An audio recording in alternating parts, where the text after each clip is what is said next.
Thank you all for tuning into Big Mama Story Time. Story Time! Don't forget to like, subscribe, comment to my page.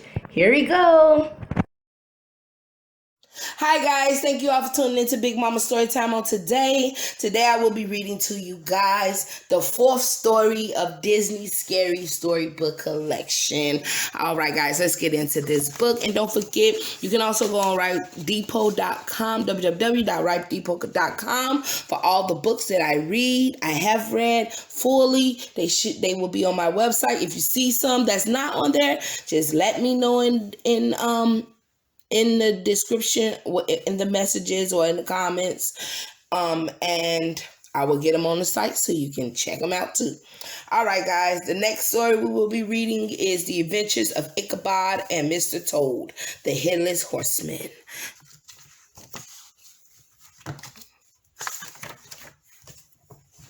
All right, let's get into this. Ichabod Crane was a schoolmaster who lived in Sleepy Hollow. He was tall and lanky and looked like a scarecrow.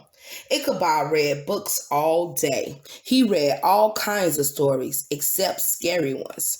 Ichabod didn't like spooky tales because he believed that ghosts and goblins were real. One Halloween night, Ichabod went to a party. There was music and dancing. Then an old man Tassel asked if any of his guests would tell a ghost story. "I know one," Brom Bones said. He was famous in Sleepy Hollow for his creepy stories, but it may be too frightening for some people. Ichabod gulped. He did not like to hear scary stories at all, but old man Van Tassel insisted that Brom tell his tale. "After all, it's Halloween," old man Van Tassel said. So Brom cleared his throat and began his story. His story was about a headless horseman who rode out into the hollow every Halloween night, searching for a new head to replace his flaming pumpkin head. The only way to escape the headless horseman is to cross the bridge over the brook, Brom said. That's where his power ends. Oh, look at that headless horseman with them red glowing eyes. Okay. Ichabod nodded fearfully, thinking that if he ever ran into Headless Horseman, he would remember what Brom had said and ride straight for the bridge. Soon the party was over. Ichabod said good night to everyone and climbed onto his horse. While Ichabod rode toward the hollow, the sky seemed to grow darker and darker as clouds covered the moon and stars. A cold breeze blew through the air. It sent a chill through the schoolmaster and made the trees groan above him. Ooh. As Ichabod rode farther into the murky hollow, he began to feel very frightened.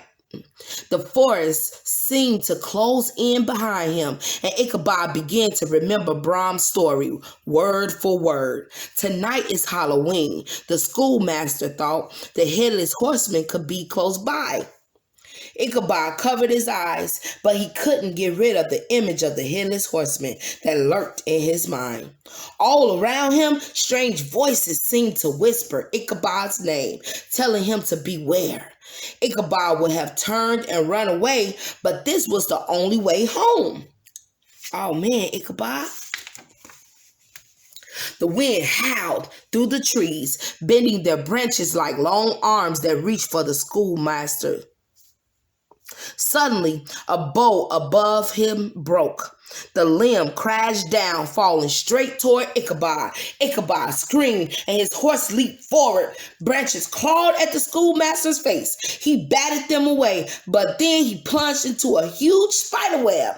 Ichabod tried to clear the web away, but it covered his eyes. He couldn't see. When Ichabod finally managed to see clearly again, he got back onto his horse. But all the schoolmaster could hear was the hollow clap, clap of horses' hoofs as he rode through the woods. As Ichabod looked around, he noticed that they seemed to be riding very slowly. In fact, the trees didn't seem to be getting any farther away. That's when Ichabod realized that he wasn't moving at all. So he tried pushing the horse. Then he tried pulling the horse, but the horse wouldn't budge. But where was that sound coming from? Uh-oh. Could it be the Headless Horseman? The sound was getting louder now, and Ichabod grew more frightening with each echoing clop.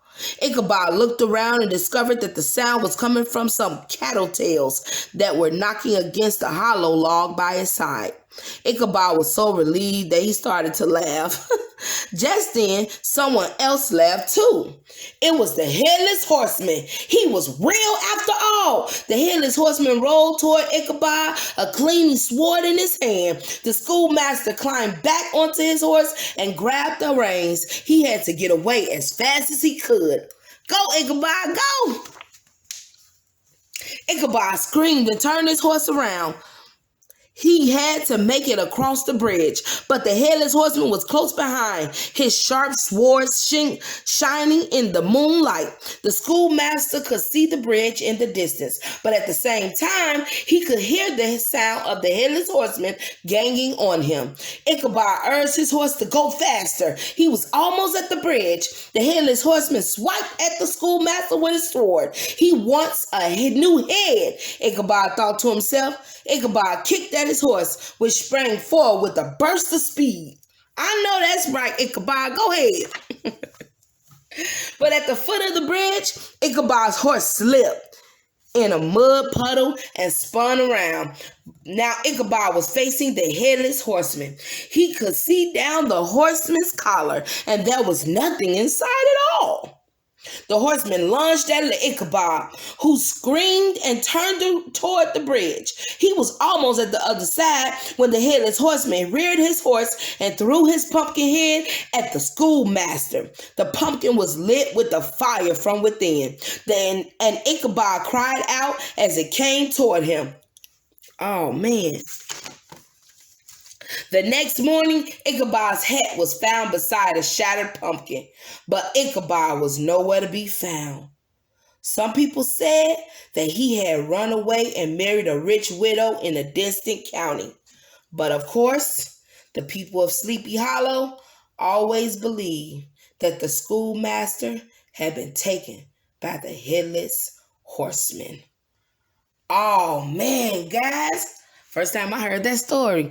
All right, guys, that was the Headless Horseman. I hope you guys liked that. That was the adventures of Ichabod and Mr. Toad. I don't know where Mr. Toad was at, but I guess that was Mr. Huntsman. I don't know, guys. But that was a good story. I liked it. I hope you guys liked it too. All right, guys. Bye. Don't forget to like, share, comment, and subscribe to my page. Bye.